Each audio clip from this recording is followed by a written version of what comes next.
கர்த்தர் நல்லவர். இந்த நல்ல நேரத்துக்காக கர்த்தருக்கு நன்றி செலுத்துகிறேன். கர்த்தரை துதிக்கிறேன். கர்த்தரால் ஆசீர்வதிக்கப்பட்டவர்களே உள்ளே வாருங்கள் என்று உங்களை அன்போடு வாழ்த்து வரவேற்றுக் கொள்கிறேன். God bless you. கர்த்தர் நல்லவர். தொடர்ந்து நம்ம கிருபையின் சுவிசேஷம் என்கிற தலைப்பில் கர்த்தருடைய வார்த்தைகளை தியானித்து கொண்டிருக்கிறோம். எனக்கு அன்பான இன்றைக்கும் ஒரு வசனத்தை நம்ம தியானிக்கலாம். தொடர்ந்து நம்ம கர்த்தருடைய ஆவியானவர் பற்றி தியானிச்சுட்ருக்கிறோம். ஆவிக்குரிய கனிகளை பற்றி தியானிச்சுட்ருக்கிறோம். அதில் ஒரு வசனம் பாருங்கள். ரோமர் 15வது அதிகாரம் 13வது வசனம் இப்படி சொல்லுது, பரிசுத்த ஆவியின் பலத்தினாலே உங்களுக்கு நம்பிக்கை பெருகும்படிக்கு. எப்படி? பரிசுத்த ஆவியின் பலத்தினாலே நமக்கு நம்பிக்கை பெறும்படிக்கு நம்பிக்கையின் தேவன் விசுவாசத்தினால் உண்டாகும் எல்லாவித சந்தோஷத்தினாலும் சமாதானத்தினாலும் உங்களை நிரப்புவாராக. கரங்களை தட்டி இந்த வசனத்துக்காக. அப்போ என்ன, எப்படி அர்த்தம்?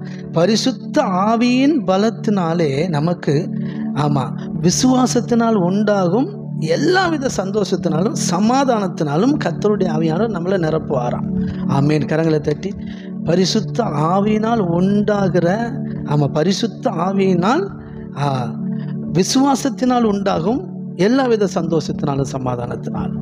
சரிங்களா? கர்த்தருடைய அதாவது எப்படின்னா கர்த்தருடைய ஆவியானவர் நம்மளை நிரப்பும் போது, தேவன் தம்முடைய ஆவியினால் நம்மளை நிரப்பும் போது நம்ம எல்லாவித சந்தோஷத்தினாலும் எல்லாவித சமாதானத்தினாலும் நிரப்பப்படுவோமா. கையை தட்டி ஆமென். பாருங்கள், ரோமர் 5:5 5வது அதிகாரம் 5வது வசனத்தின்படி கர்த்தருடைய ஆவியாளர் நமக்குள் ஊற்றப்படும் போது தேவ அன்பு நமக்குள்ளே ஊற்றப்படுதான். அப்படித்தான் கர்த்தருடைய ஆவியினால் நம்ம நிரப்பப்படும் போது தேவனுடைய அன்பினால் நம்ம நிரப்பப்படுறோம். அப்படி தான் கர்த்தருடைய ஆவினால் நம்ம நிரப்பப்படும் போது தேவ சந்தோஷத்தினால் நிரப்பப்படுறோம். கர்த்தருடைய ஆவினால் நிரப்பப்படும் போது தேவ சமாதானத்தினால் நிரப்பப்படுறோம். கர்த்தருடைய ஆவினால் நிரப்பப்படும் போது தேவ விசுவாசத்தில் தேவனை பற்றுகிற விசுவாசத்தில் நம்ம நிரப்பப்படுறோம்.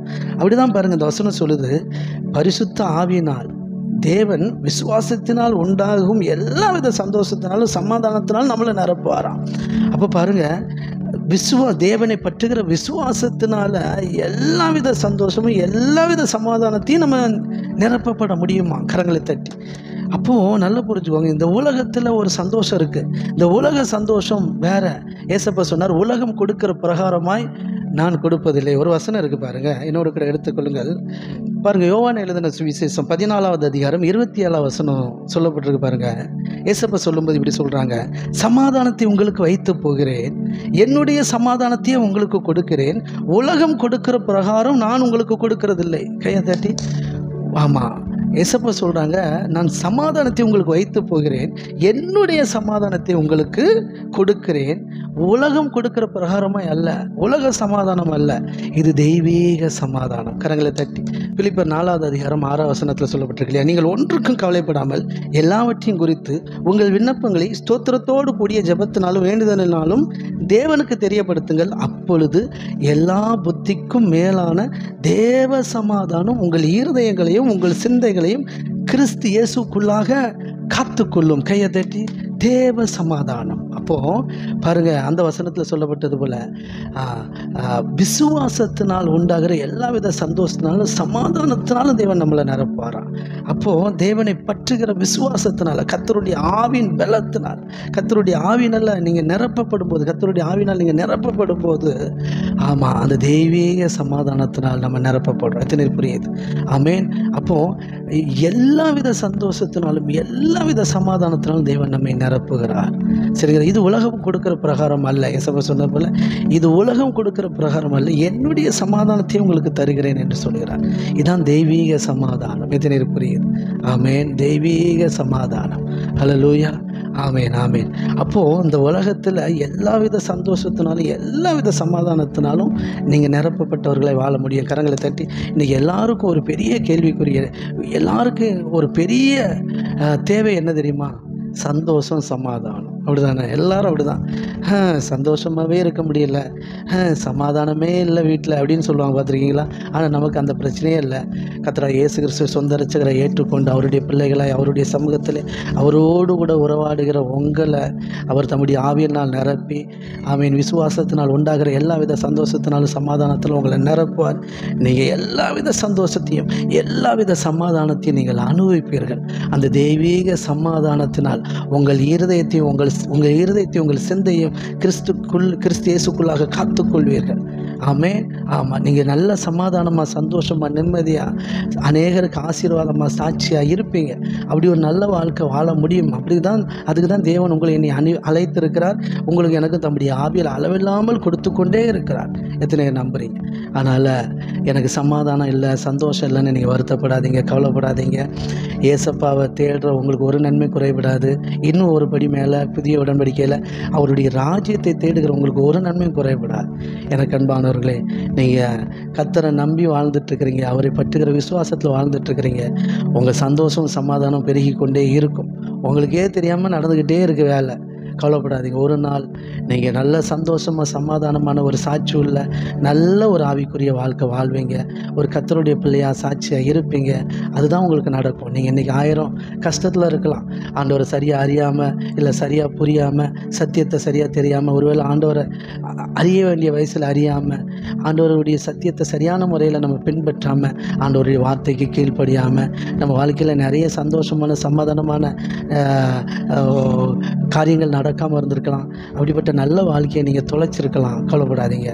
ஆமென். நீங்கள் எந்த வயசில் இருந்தாலும், எத்தனை வயசில் இருந்தாலும், எந்த நிலையில் இருந்தாலும் சரி, கர்த்தருடைய வார்த்தை உங்களை நோக்கி வருதுன்னா தேவன் அந்த வார்த்தையை உங்களுக்குள்ளே நிறைவேற்ற போகிறாருன்னு அர்த்தம். கரங்களை தட்டி இந்த வார்த்தை உங்கள் வாழ்க்கையில் நிறைவேற போகிறதுன்னு அர்த்தம்.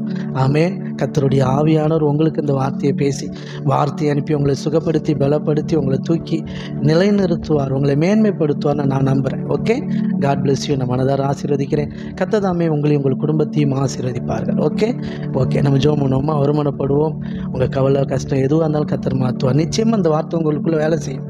ஒரு நாள் நீங்கள் சொல்லுவீங்க சாட்சியாக, நான் அந்த வார்த்தை கேட்டேன், இந்த பிரதர் மூலமாக ஆண்டவர் என்கிட்ட பேசினார். இன்றைக்கி சமாதானம் இல்லாத, சந்தோஷம் இல்லாத என் வாழ்க்கை இன்றைக்கி சமாதானமாக இருக்குது, சந்தோஷமாக இருக்குது, என் குடும்பம் நல்லா இருக்குது, நாங்கள் நல்லா இருக்கிறோம், கர்த்தர் ரொம்ப நல்லவர் அப்படின்னு சொல்லுவீங்க இல்லையா? அதுதான் தேவை. கரங்களை தட்டி அதுதான் எங்களுக்கு தேவை. ஆமென். கர்த்தர் நல்லவர் என்று இந்த உலகம் முழுவதும் பிரசித்திப்படுத்தும்படியாக தேவன் எங்களை ஏற்படுத்தியிருக்கிறார்.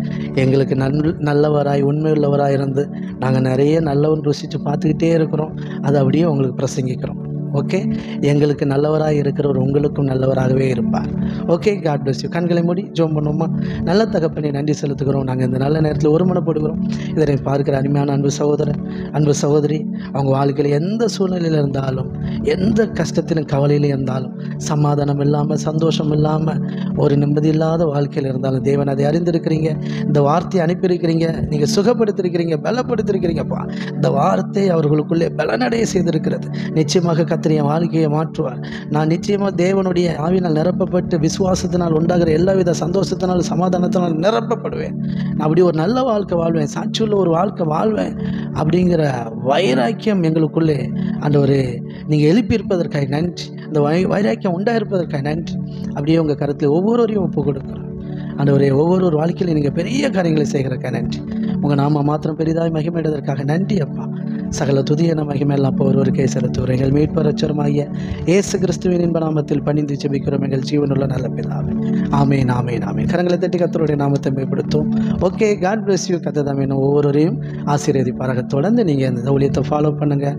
ஃபேஸ்புக், யூடியூப்பில் இருக்குது, நீங்கள் ஃபாலோ பண்ணுங்கள். இது உங்களுக்கு மிகுந்த பிரயோஜனமாக இருக்கும். God bless you. கர்த்தருடைய கரம் உங்களோடு கூட இருக்கும். மீண்டும் நாளை சந்திப்போம். தேங்க்யூ.